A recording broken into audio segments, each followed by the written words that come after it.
Assalamu alaikum warahmatullahi wabarakatuh. As I said in Brothers One, is that there's a big, huge problem with Muslim relationships between um, fathers and daughters. Now, the good point, the positive note is that, alhamdulillah, um, Muslim fathers in general, yeah, they're there for their kids physically.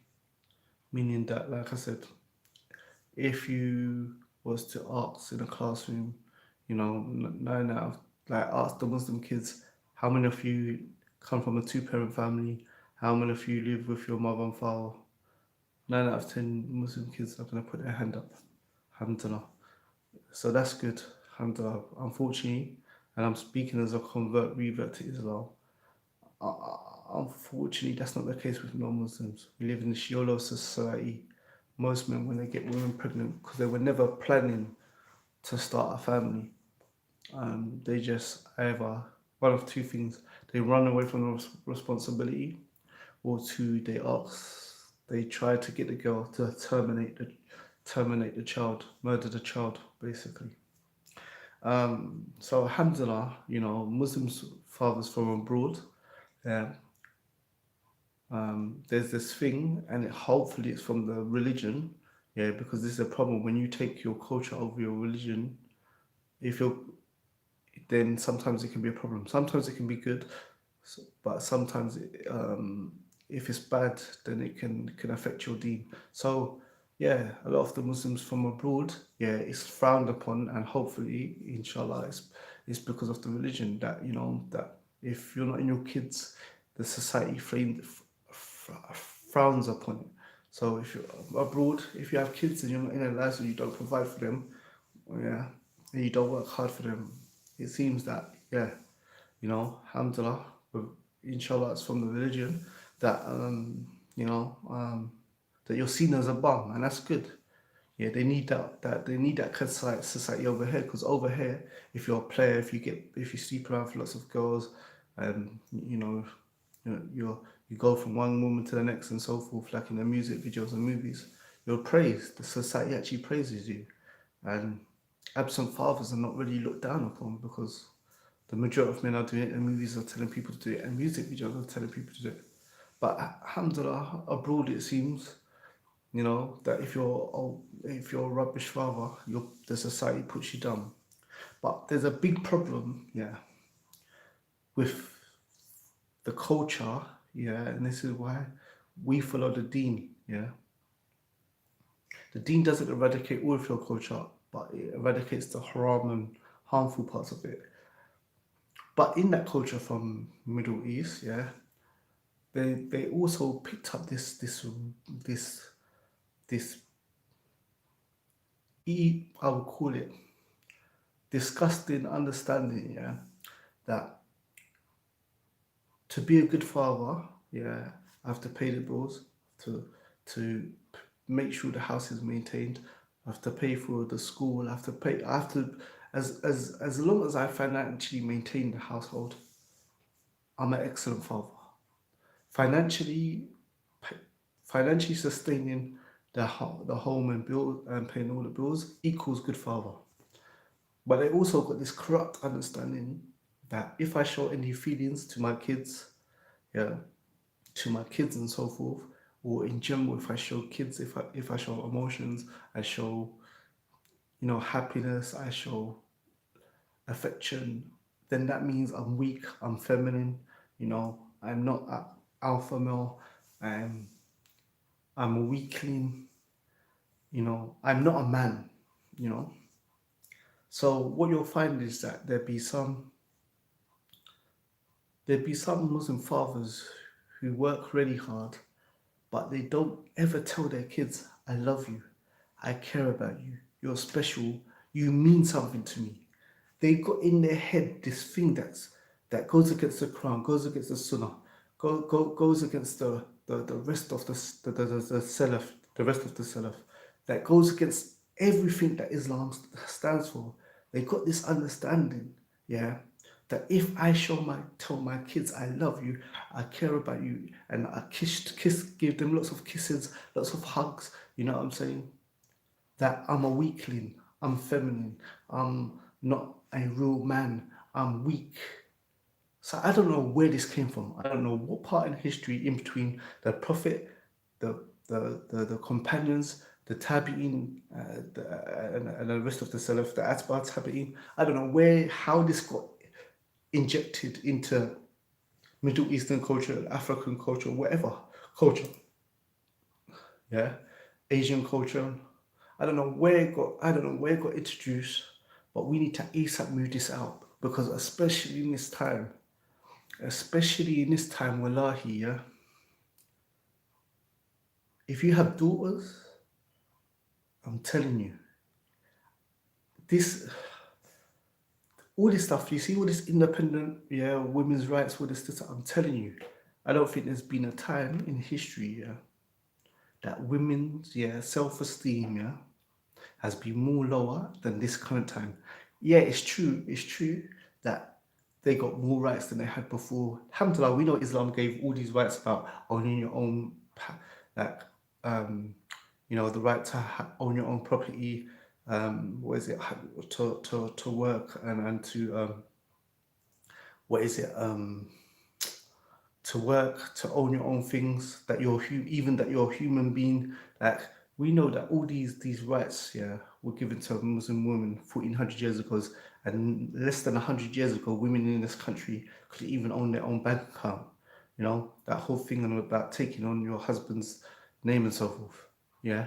Now, when I talk about Muslim working, I'm not talking about going out into an office, you know what I'm saying, with push-up bra and, you know, mini skirt and, you know what I'm saying, dressed like an object. All the men are dressed in suits and stuff and seriously and stuff, and you're just there as eye candy. I'm not talking about that, you know. And after worshiping Allah, yeah, we're not ashamed that the most important thing is for a Muslim woman, yeah, to raise her kids as worshippers of Allah, and we're not ashamed of that. But it's not haram for Muslim women to work in, you know, in a halal environment, and, you know, what is it? Selling halal things or whatever it is she chooses to do. But the point I'm trying to make here, with all this women's rights, with all this feminism, with all this stuff, yeah, because of social media, I don't think there's been more time when women, yeah, are more, yeah, inferior and insecure about themselves than they've ever been. Yeah. Because the vast majority of women, if they don't leave the house without makeup, yeah, they feel like they look busted. The vast majority of women feel that if they leave the house just how Allah normally created them, they feel they look like deficient, not pretty, not attractive, this, that, and the other, and so forth. Yeah, and that's why if the Muslim woman practices Tawheed properly, like, when you practice Tawheed, not only do you single out Allah for worship, you know, in Tawheed, like Rububiyyah, that He's the creator and provider and everything, you know, in His Asma wa Sifat, His names and attributes, and in singling Him out for Allah, only for worship. Once you have knowledge of who Allah is, and you don't worship a man, a woman, a monkey, a statue, an animal, and all this, you know who your Lord is, yeah, based upon knowledge and stuff. In turn, yeah, you should also have confidence in yourself. Allah created me. The way Allah created me is fine. I don't look busted. I don't look mashed up. I don't look a wreck without makeup and fake eyelashes and weave and extension and a tan or looking lighter. Or, like, really, if a sister really practices the Quran and Sunnah, yeah, and follows the way of the, you know, companions and rest of the Salaf, and she understands Tawheed, and if she really does that, if she really seeks knowledge, if she really follows the Quran and Sunnah and so forth, yeah, she should be able to walk out of her house without makeup on, confident, you know, feeling strong about how she looks, and special about how she looks, without all the makeup and the weave and the, you know, chiseling the eyebrows and all the fake eyelashes and this, that, and the other, and so forth. Like, all this sticking on this and sticking on that and changing and so forth. But the reason why I'm talking about this now, that's a whole different subject, yeah? The real point I'm trying to make is this. If you have a daughter, you know, I said the same thing about brothers, yeah? But I said, if you have a daughter in this day and age, yeah, and you don't tell her you love her, you don't tell her you're special, you don't give her tons of hugs and kisses, you don't give her a special name like Princess or Diamond or I don't know. There's a million names out there, or cutie, where like if you don't have, you know, like cooler names that boost her self-esteem and so forth, yeah. Then when she steps out that door, going to school or college or wherever it is, yeah, then someone's gonna those insecurities she has. Because trust me, if she doesn't have I love you, I care about you, hugs and kisses, you know, affection, if she's not bombarded with affection and love and caring and stuff inside the home, then when she leaves outside, she can have a vacuum, she can have missing, because it's from our nature as human beings to want to be appreciated, to want to be loved, to want to be careful, to want to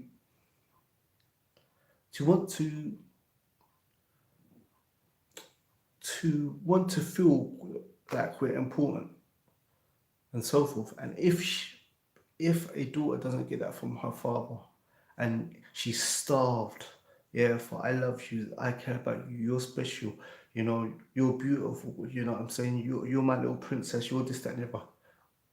Wallahi, the player, you know, in school, in college, hanging out in the shopping centre and stuff like that, he will gladly manipulate her and tell her that stuff, yeah, in a way to psychologically make her his slave. If she did, if think about this, if a child grows up in a, if a female child grows up in a house where she's always getting like princess this and princess this and princess that, and wow you did this and wow you did that and wow you done that, and yeah, wow that was so beautiful what you did and you're so special and you're so beautiful. If she's getting bombarded with nice words every day, if she's getting bombarded with hugs and kisses every day, if she's getting bombarded with like, you know, when she leaves, I love you, I care about you, I'm going to be thinking about you while you're at school, you know, and so forth, like if she's not bombarded with that and she never hears, like I said in the brother's version, yeah, I met a brother who's 40 years old. He said, brother, do you know that my dad, yeah, has never told me, yeah, once in my life that I love you. This brother is a grown man now, yeah, and his father, like many Muslim fathers, yeah, who come from abroad, and like I said, there's good things, there's good thing that's come from abroad, like the society, what I'm saying, the culture. If you're not in your child's life, you're a bum, yeah. Yeah, it's true. That's good. That's good. You know, certain other things like if you smoke hashish and you're on drugs, you're seen as a bum and an outcast. Yeah, yeah. But the thing is that somewhere in that culture, yeah, like many other fathers, like those fathers feel that they're a wimp if they tell their child, "I love you." Come on, man. This is the importance of following the Quran and Sunnah and Salaf, because the whole thing is that think about that. So you expect your child, yeah, just because you paid, yes, we know you pay the bills, yes, we know you keep the lights on, you keep the heating on, you pay the rent, you bought the house. We know this, and may Allah give you jannah for doing this, that, and so forth, yeah. But how do you rationalize doing that, yeah? I'm not telling your child I love you, okay? Because so you want your child to be a psychologist, yeah, a body language expert at the age of in their preteens, yeah, in their teens and their early 20s, yeah, and to translate, okay, dad is leaving in the morning and coming back at night, yeah, that means he loves me and cares about him. Maybe he interprets love me. That's why he's never here, and that's why he chooses to work such long hours. A kid shouldn't have to work out and play bloody charades or bloody be a body language expert, yeah, to know that his father loves him. He should get thrown at him all day. Just tell him it doesn't cost you anything to say. Sorry, his daughter, yeah, your daughter shouldn't have to, yeah, be guessing, yeah, that I love you, I care about you, you're special, this, that, and the other. And I'm saying, especially for women, it's a fitna for girls nowadays, because the thing is this, yeah, like I said with the brothers, there are companies, yeah, that pay psychologists, people that went to university, yeah, got masters and degrees, yeah, who have studied the science of psychology, yeah, how the human minds work, and their studies are based on thousands and thousands of years of study, or hundreds of years of studies of how, yeah, the mind works, how to manipulate the mind, how to get certain messages into mind. And companies can hire psychologists and marketers and sales team, yeah, to make your child feel, without this makeup, without this eyeliner, without this, was it eyelashes, without this dress, without this outfit, yeah, that if you don't have it, yeah, then you're not perfect, then you're not special, then you're not worthwhile.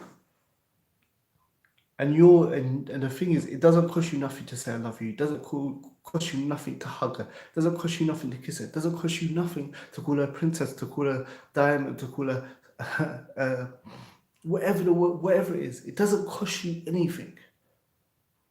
But you're just gonna let them guess. You're just gonna let her guess all her life, yeah, that you care about her because the lights are on. As I said, there was a time, you know, as I said for the brothers, yeah, there was a time that the Prophet sallallahu alaihi wasallam, he was playing with his grandsons Hassan and Hussein. A man came along, you know, and he said to the Prophet, like, because the Prophet was playing with them and joking about them and kissing them. He said, "What? You kiss these little kids and stuff and you play with them?" He said, "I have 11 kids, 11 kids, and I don't kiss any of them." He said it proudly. He said it with his chest. "I have 11 kids and I don't kiss any of them." And the Prophet said to him, sallallahu alaihi wasallam, he said, if Allah has taken the rahmah, the mercy out of your heart, I can't put it back.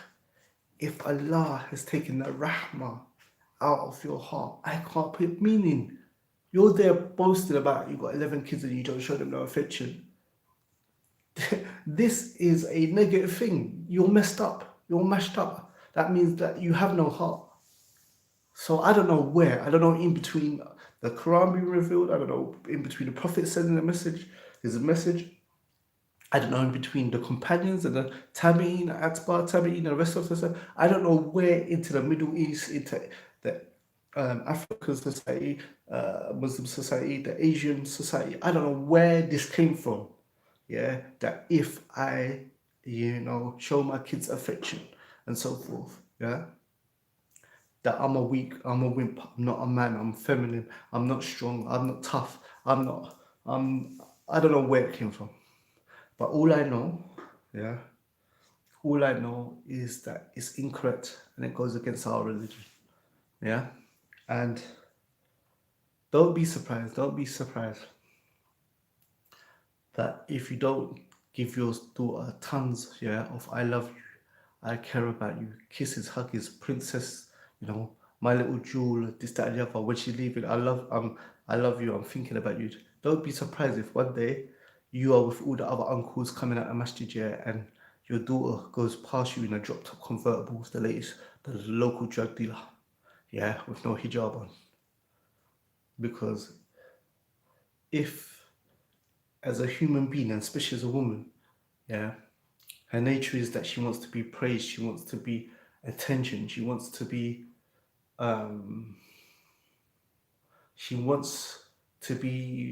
loved.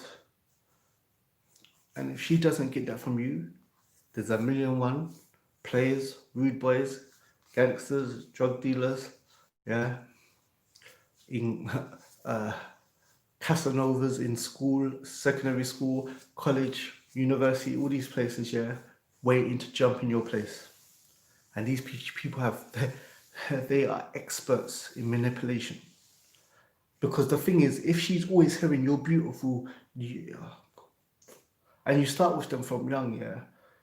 If she's always heard you're beautiful, you're like Allah created you, amazing. You know, what I'm saying, my little princess, my little this. Wow, you did this. Wow, you did that. Why did this? That. When she leaves the house, and bloody local drug dealer says, you look sexy or you look this, that, and the other, it bounces off her. It will bounce off her because she's saturated with it. She hears it every day, every morning. I love you, I care about you, kiss, kiss, hug, hug, hug. You're special, you're special. I'm thinking about you. You mean a lot to us. This, that, and the other. So when that drug dealer tries to drop his little lyrics and this, that, and the other, it just bounces off her. Why?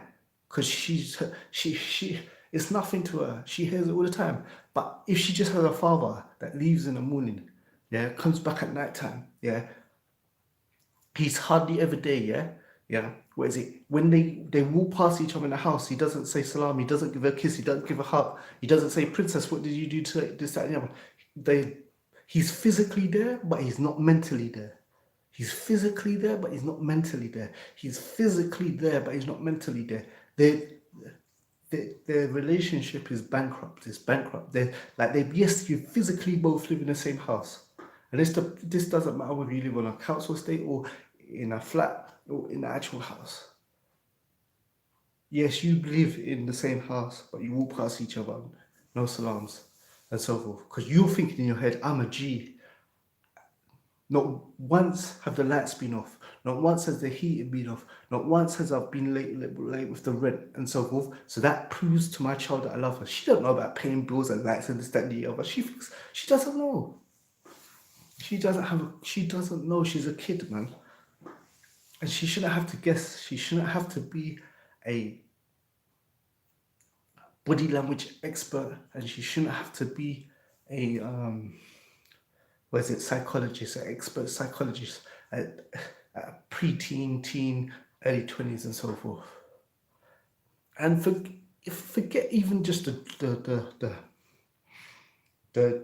drug dealers and the players in school and stuff like that. Now she got Instagram to deal with. Now she got TikTok to deal with. See, as a Muslim woman in this day and age, it's tough. Because first of all, most Muslim girls go non-Muslim school. Yeah, when they go non-Muslim school, obviously they stick out a bit because they wear hijab. Yeah. All the other girls, yeah, they're wearing their shirts, they're wearing their skirts in a freezing cold up to their bloody the top of their thighs. Yeah, guys are looking at them. Guys are putting their arms around them. Guys are asking them for their numbers. Guys are DMing them on social media, and then she's just there. She's there in her hijab and a long skirt and this, that, and the other, and so forth, feeling left out. Then when she is wearing hijab, and she goes onto Instagram and she goes onto the thingy, then she got to deal with another. There's two fitness. There's the fitna of the women who ain't wearing hijab and getting all the attention from the boys and this, that, and the other, and so forth, even though they get used and dumped and thrown away when they're pregnant and stuff like that. But she doesn't know that because she hasn't lived on that side of the fence.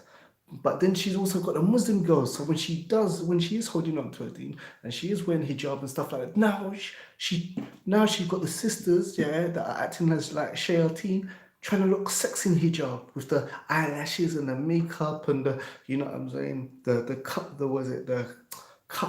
pencil eyebrows and the tighter beige showing off all their private parts and their body shape and all this kind of stuff. So it's like, it's a fitna to wear hijab. When she does wear hijab, then she's got like people that the sisters that the shaitan Iblis is using, yeah, to make her hijab look sexy. So she got to fight off not wearing a hijab and fight off making her hijab look sexy. And on top of that, you're not telling you you're special, you're beautiful, you don't need makeup. You know what I'm saying? Allah created you special and priceless, and you know. So I'm just saying to you, and if you're not a Muslim father, but your father is from abroad and he's like this, then please, brother, please, yeah, break the cycle. Yeah, if your son, yeah, and you're watching this, break the cycle and don't repeat the errors of your father. Yeah, because the thing is, I'm telling you this, is that if you do not give your daughters, and you can change from tomorrow. Forget your culture, forget wherever that is coming from, forget whatever this country or that country. Yeah, you can change from tomorrow by waking up. Yeah, yeah, and when you wake your daughter up for Fajr and so forth, by kissing and saying, "I love you, princess," before she goes to school and this, that, and just say, "I love you, you're special," you can start from today. It's not a problem. Okay, you haven't done it. You haven't done it for 10 years. What is it? 6 years, 15 years, 5 years, or whatever. Just start. It doesn't matter. Yeah. At the end of the day, it doesn't matter what people are gonna think. Who cares? It's your family at the end of the day. But the point is this, yeah. If you don't, flood your daughter with "I love you, I care about you, you're priceless, you're beautiful," yeah.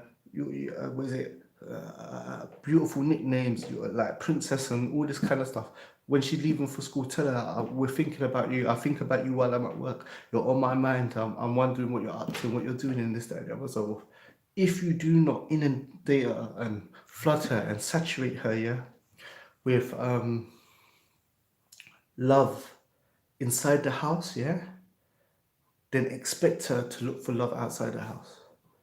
It's your fault. It's your fault. She's a human being. She needs loving, caring, and attention. And if she doesn't get it from you, yeah, and if she doesn't get it from the right places, then she's gonna look for it outside. Yeah, and it's your fault if you haven't. That doesn't mean she's not responsible, because sisters shouldn't look for loopholes. But the point I'm trying to say is that you shouldn't oversaturate her with it, so that when she goes outside, yeah, and she sees that, whether it's that the player in school or the drug dealer or the with the latest car and the drop top converts and so forth, when he shows that attention, and when guys show that attention outside, yeah, no matter how sweet it is, no matter how beautified it is, no matter what material things they've got with the beautiful words and this, that, and the other, and so forth, whether what it is on the internet, yeah, because she hears it every day, it just bounces off her. Whether he calls her sexy, whether he calls her hot, whether he says you got a nice shape and this, that, and the other, it bounces off her because daddy's already given it to me. I get every day 1,000 times of daddy love, hugs, kisses, you're special, you're this, that, and the other, and so forth. Because there's the guys, there's the social media. Wallahi, it's not easy. It's not easy. So all I'm just trying to say is, bro, this cycle has to end. I don't know where it came from. I don't know where it started, but I'm a Muslim man. Yeah, I'm a Muslim man, and what is it? I pay the bills, so that means I'm an excellent father, and I don't have to tell my child ever that I love you, I care about you, you're special, you mean something to me. Yeah, it has to stop. It's not the example of our prophet. Look, Omar was a henchman. He was a built man. You know what I'm saying? The shaitan used to walk on the other side of the street when he used to walk down there because of his taqwa and this, that, and the other. How many narrations of that Omar reading Quran and crying, yeah, or reflecting because he was unjust to somebody, or so forth, feeling sad and stuff, or when he was in leadership, he was thinking about. He was always on his mind, always on his mind. Even though he was a built man, he was a big man, and physically people feared him, you know, and so forth. That he always was concerned about how he dealt with people and this, that, and the other, and so forth. Yeah, think about and these are examples after the Prophet, and if that's how he dealt with people that are not part of his family, what about his own kids? Come on, man. You know, I think there was a time when um, Omar was sitting down in a Darus, yeah, and the person asked a question, and Omar's son knew the answer, yeah, but he didn't want to put his hand up because there was all adults there and so forth. And then after he told Omar that he knew the answer, but he didn't want to be rude and stick his hand up when there was adults there and this, that, and the other. And he said to him, "It would have made me so proud if you had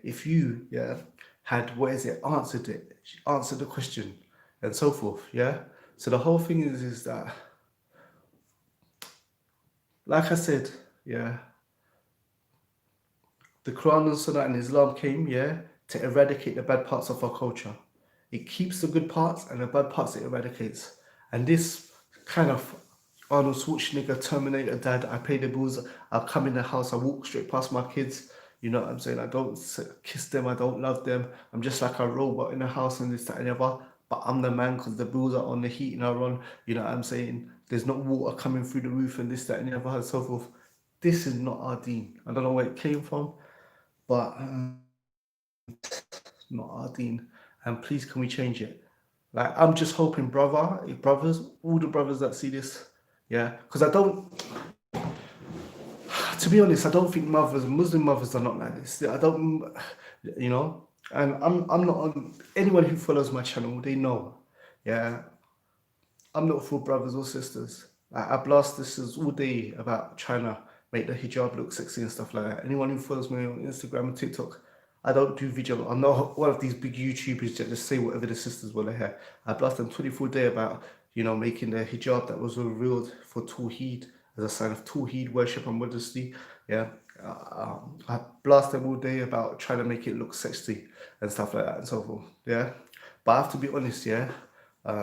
In this subject, yeah, you don't have to do a talk on Muslim mothers. As far as I know, Muslim mothers, they show their daughters and their sons kisses, loves, hugs, this, that, and the other. All they do is worship, like worship Allah, you know, and pray and just give their sons loving and kissing and hugs and stuff. Even if the son's listening to grand music and kissing his teeth, and when she's talking, slamming the door, and what is it, turning his music up while she's speaking, and just like being so disrespectful, just being so disrespectful as stuff. Muslim mothers, like, you know, you don't need to do a talk on that because, you know, they do their part, man. But the Muslim fathers, and like I said, I say it, and I'm a revert, I'm a convert. Muslim fathers are a million times better than non-Muslim fathers, because the reality of the situation, you go to any classroom, you go to any council estate, yeah, you go to a posh school or non-posh school, you ask the kids, yeah, Muslim kids, yeah, like, put your hands up. How many of you come from a two-parent family or live with your dad and mum? Yeah, you know, they 9 out of 10 of the Muslim kids, whether they're in a council estate, yeah, and or a rich family, yeah, and a nice environment and so forth, they generally, both of them have both parents. Alhamdulillah. Yeah, non-Muslims can't say that stuff. You can both live on council estates, yeah, and you'll see that the Muslim fathers, yeah, they're physically present, they work hard, they work long shifts. Like I said, this crap about immigrants and this, that, and the other, being lazy and stuff like that. You can't say both. You can't say immigrants are lazy, yeah, and they take all our jobs. Make up your mind. Either they're lazy and they don't work, or they take all our jobs, but it can't be both. You hate us so much that you say immigrants, yeah, are so lazy, yeah, they don't work and they take all our jobs. It's decide which one it was. But anyone that knows, yeah, anyone knows immigrants in general, they're not lazy, bruv. They work the longest shifts, yeah, they have like generally 2, 3 jobs, yeah. They do jobs that people born in this country won't do. Even builders and stuff, they know when Polish men come over or immigrants come over from different countries, they know their men are not taking long breaks. They're banging out jobs, sending the money abroad. Because where they come from, there's no job seekers allowance. There's no housing benefit. There's no, if you're broke, you're broke. So, you know, and they got people relying on them. So they're not coming from no job seeker land, yeah, or housing benefit land. You know, these immigrants and so forth. So, like, and Hamza, the Muslim fathers, yeah, and so forth. Like I said, they're there. But the whole thing is that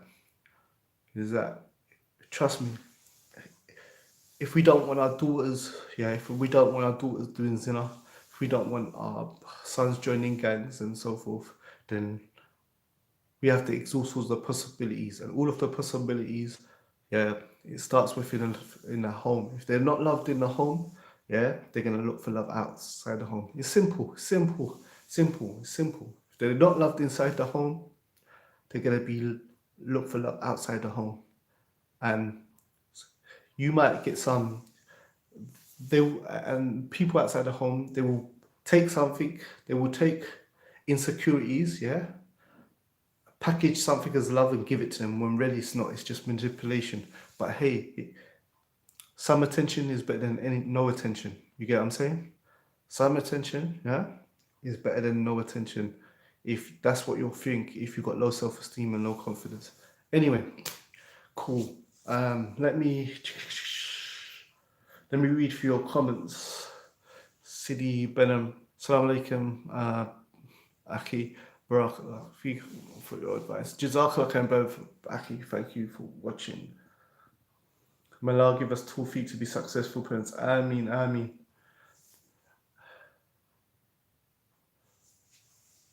Alayubi, they're holding on to D like hot cold, yeah. For the sisters that do, that's a whole different subject, a whole different video, but yeah, for the sisters that hold on to Dean, wear the correct hijab and no makeup and this, that, and the other. Yeah. May Allah give you jannah. It's not easy. Like I said, there's two battles. There's the test of the non-Muslims who hardly wear any clothes in a freezing cold, even when they go in school. Like you see the girls that are going to school, like going to secondary school, you think, are you going pole dancing? Or are you going to learn? Are you going to learn lessons? What are you doing? It's freezing cold. This is not Miami, and you're like all of you, not one of you, all of you are in like mini skirts and stuff. You made your school outfit into like some pole dancing kind of outfit. What's going on? And Muslim girls are going there, and guys are obviously looking at them and stuff. It's fit now. They're wearing a long skirt and a hijab and so forth. It's not a thing. And then when they do wear hijab and they go on social media, the vast majority of women on Instagram on the main page are like makeup hijabis and stuff. And if they go on TikTok, the music and dancing and trying to look sexy, the hijab is fit now. Both sides. Man, I hate them, man. I hate them.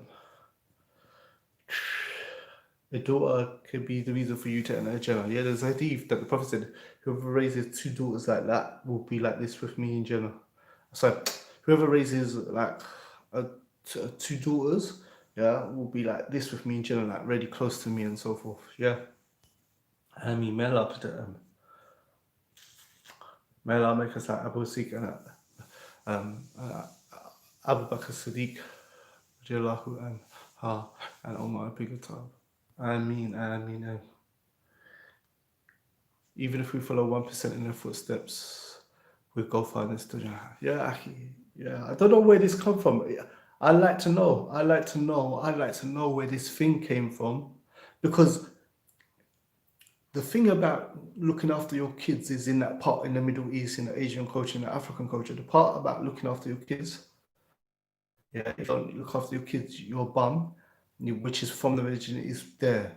I want to know where this other thing about I can't show feelings came from then. How did it get over there? Tasking. True, but suddenly some Muslim mothers spoil their sons sometimes, but this is usually cultural practice, not based on deen. Okay, so, but I think I'm not sure if I'm understanding you right, but if the mothers are showing, that's what I'm saying. Generally, I think the mothers do tell their sons and their daughters that they love them and give them hugs and kisses and all that stuff. Maybe she's saying that the mothers give them too much material things, and then they want more material things from the dunya.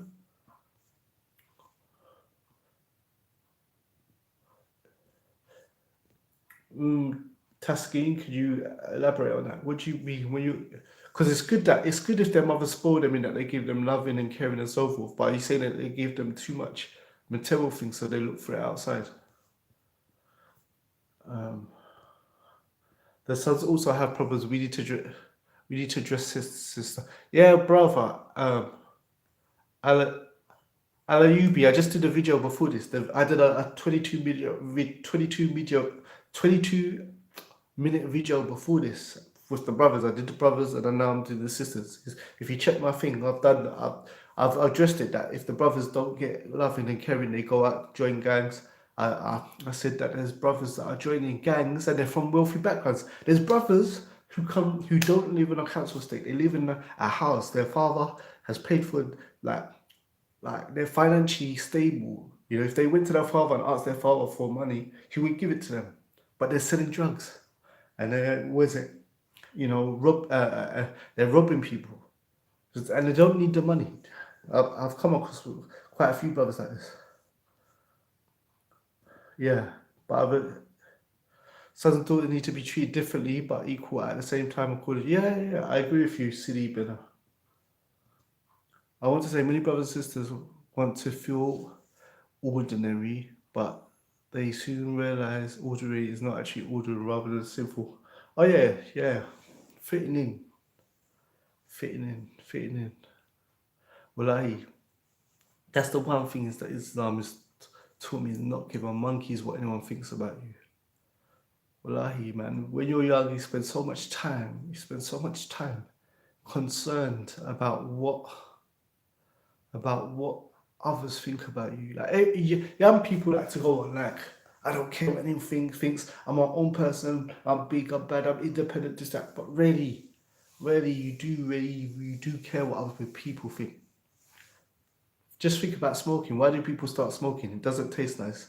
Yeah, it makes your breath smell. It makes your fingers yellow. It makes your breath stink. It's like there's nothing good. It doesn't give you a buzz. Anything. Why do people start smoking? They start smoking because there's a certain crowd, you know, in school, yeah, in college, or on the council estate, yeah, that you want to be around, and when you're around them, you end up smoking. There's nothing good about smoking. There's nothing that smoking does for you. Nothing. It doesn't give you a buzz. It doesn't taste nice. There's nothing. But it's just like people look cool. People just look cool like this. Yeah, yeah, yeah, yeah. I've got a cigarette in my hand. Yeah, I'm young. I've got a cigarette in my hand. This means I'm an adult. I'm tough. Yeah. You're not tougher than cancer, bruv. Islam began as something strange and it will return as strange end of time. Yep. Okay, I'll watch it. Okay, cool. I think it's yeah, I think that's good to give you. It is good to give them presents, but obviously a balance, ain't it? Obviously a balance. But yeah, I don't think it's bad as long as when you're giving them these presents and stuff, maybe you could maybe you have a balance, yeah. So when you're walking past homeless people in the street, you could just show them, tell them the hadith of the Prophet. The Prophet said, "Remember not to look at those above you, but look at those below you, so you remember the blessings that Allah has bestowed upon you." Also, lack of life skills to face the world and so forth. Yeah, alhamdulillah. At some stage, you're gonna have to grow up in it. At some stage, you're gonna have to grow up and so forth, and learn about the dunya. Yeah, but yeah, the main issue I'm trying to deal with is fathers. Just it doesn't cost you anything, bro. Like I don't know your father. I don't know what you worried about. Your street kid. If your father, I don't know what you're worried about. You're worried what the uncles are gonna think. Who cares? It's like, you know, like. But anyway, unless anyone wants to make a statement, um, super packs. Yeah, Ahmed. I mean, snowed under. I'm gonna message you right after this. After I finish making, I got a few more videos to make, and then I'll message you. But I get a lot of messages and so forth, and it's hard to keep on top of everything. But I'll try to, inshallah. Okay, unless anyone's got any more statements and so forth.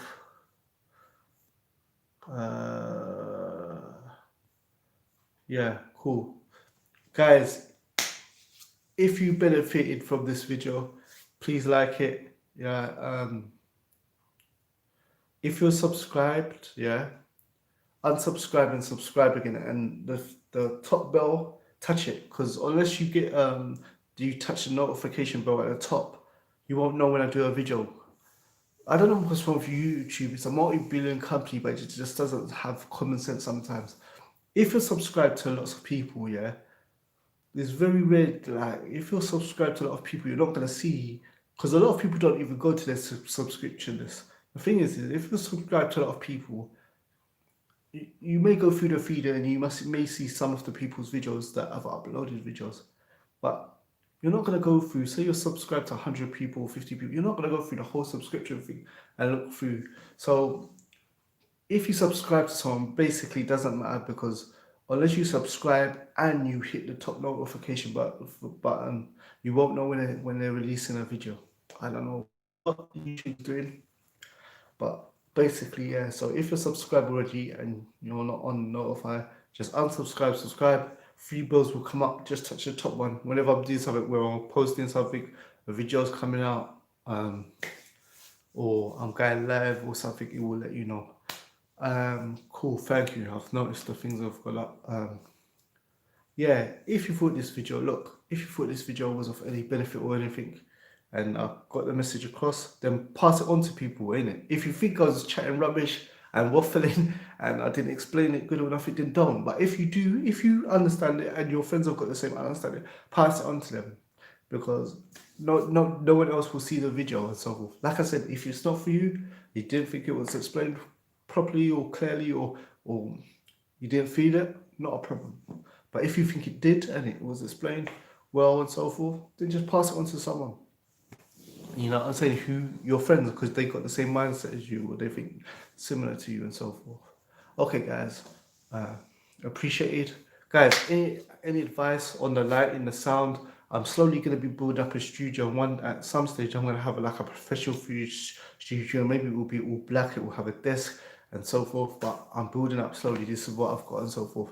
So if you've got any advice on lighting, on how to do things, look, I'm filming and all this kind of stuff, doing videos and stuff like this. I didn't study this. I'm freestyling as I go along. If you've noticed, with some donations, I bought this like lighting and things. So alhamdulillah, the quality is better. It's not in the dark. It's not in the dark, because I normally do my videos after work and so forth. So slowly I'm adding things and so forth. So any advice is appreciated. Yeah. Like I said, I can make things better. I'll take your nasiha seriously, inshallah. Okay, cool. Didn't get a notification about your stream. Yeah, but generally the notifications are better than not having them, because generally they do tell you. But I don't know, man. I think YouTube is slipping, because YouTube is number one and there's no one else competing with them. Their customer service is rubbish, and also I don't know, because they're number one. They just feel that way, like we could do what we want because everyone's on our platform, you know. But there's always going to be that company that comes up and, you know, like, I don't know what Snapchat's doing already. There was Snapchat, Instagram stuff, then TikTok came along. And I don't know if Snapchat's even about anymore or so forth. But anyway, thanks guys for watching. I know it's late, but this is the most suitable time for me to do it after work and so forth, when I've got no interruptions and stuff. And cool for checking out. I really appreciate it. Twitch is another good streaming. Is there people on Twitch? Is there a big community on Twitch? Because people have mentioned that. I might check it out. But the only problem is that the Muslims that are here aren't on Twitch. So now, I don't know, maybe I have to find a way to hook them both up. Will people watch streams on there? Twitch? But Twitch wasn't Twitch a gaming? Isn't Twitch a gaming site? Isn't it a computer game site where you play games and people watch people play computer games? Bigger live stream flow. Okay, YouTube. They're coming for you, man. They're coming for your spot. Well, it sounds like they're already there. Oh, see, YouTube, you're slacking. That's what I'm saying, man. At least you can if someone subscribe to someone, you can let them know when they're doing videos. That's why people subscribe. But anyway, guys, Jazakallah khair for that. Alayub. Yeah. What is it?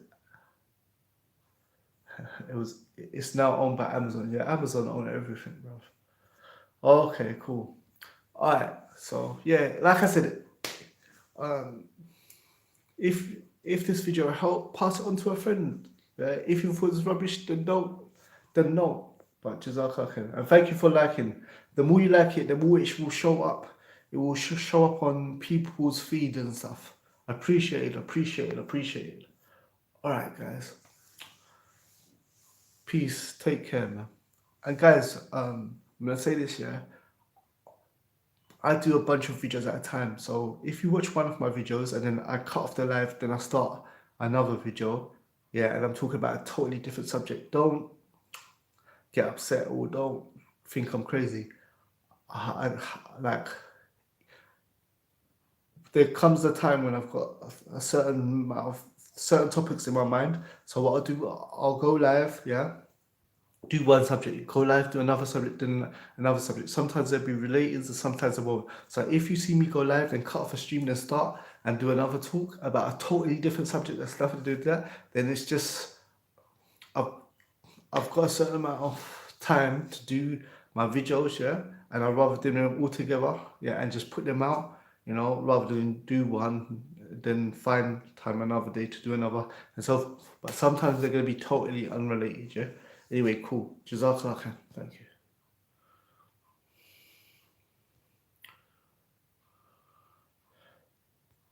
Ali, is it Al Ayub? Is that right? Al Ayub. Is that, am I pronouncing it correctly? Jazakallah khair. Sorry, Al Ayubi. Yeah? No? Okay, cool. I'll see you on another live, inshallah. Assalamu alaikum wa rahmatullah wa barakatuh.